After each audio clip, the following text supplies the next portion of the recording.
Qadın çölə çıxıb işləyirsə, iş onun İslam dininin buyurduğuna istəyirəm toxunum da, iş onun təbiətinə, fitrətinə, belə deyək, uyğun olmalıdır, ruhuna uyğun olmalıdır. Onun şəxsiyyəti, ləyaqəti sual altına getməməlidir.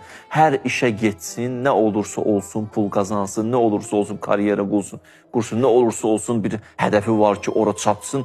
Yox, orada sənin ləyaqətin, din, şərafətin, şəxsiyyətin çox mühümdür. İkinci bu. Üçüncü də buyurur ki, o hədlər qorunub saxlanmalıdır. Yəni, naməhrəm, məhrəm hədləri İslam konsepsiyasına əsasən qadın və kişi arasında o qorunmalıdır. Bəzi vaxtlar görürsən cəmiyyətdə qadın kişiyə, bu birisi mənada, kişi qadına qarışır. Və hər şey həddi var da,